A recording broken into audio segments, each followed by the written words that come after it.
కాకినాడ జిల్లా తుని నియోజకవర్గంలో గత శనివారం తప్పిపోయిన చిన్నారి జ్ఞానేశ్వరిని తన భర్త స్నేహితులే కిడ్నాప్ చేసి ఉంటారని తల్లి అనుమానం వ్యక్తం చేసింది. బంధువులు బాగా తెలిసిన వారే పాపను అపహరించినట్లు అనుమానం కూడా ఉందని అన్నారు. గతంలో తన భర్తతో కొందరు గొడవ పడినట్లు తెలిపారు.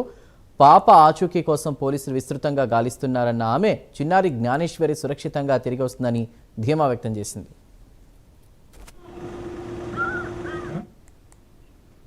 పాప అయితే మాతో బాగానే ఉంది సార్. మమ్మల్ని వదిలేసి ఎక్కువసేపు ఉండేది కాదు, ఇలా ఎప్పుడు జరగలేదు సార్. అనుమానం కూడా మాకు లేదు. ఎలాంటి అనుమానం ఉండేలా ఉంటే పాపని వదిలేదు కదా సార్. పాపని వాళ్ళ నాన్న దగ్గర ఉందనుకో నేను అనుకున్నాను, నా దగ్గర ఉందనుకున్నాను, నా ఒకరి దగ్గర ఉందని ఒకరు అనుకోవడంతో కొంచెం అనుకోవడంతో ఉన్నాం సార్.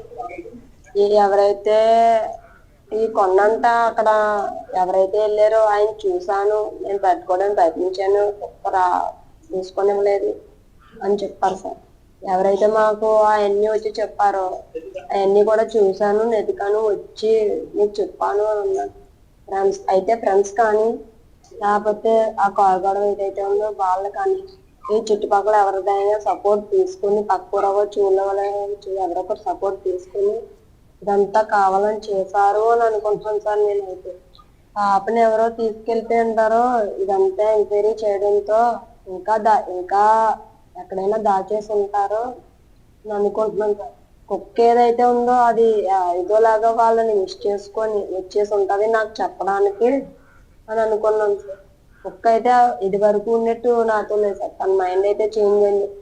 మరి వాళ్ళు కొట్టొచ్చు, ఏదైనా చెయ్యొచ్చు, స్ప్రే అన్నా ఇవ్వచ్చు.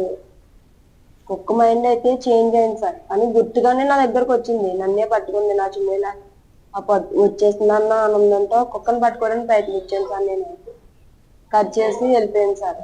ఒకళ్ళు దాన్ని కొట్టడానికి జంతువులు తినేసాయి అంటే పాప కాళ్ళు పట్టీలు ఉన్నాయి, బట్టలు ఉన్నాయి, కాళ్ళని చేతుల్ని పూసలు ఉన్నాయి, మెల్ల దండలు ఉన్నాయి.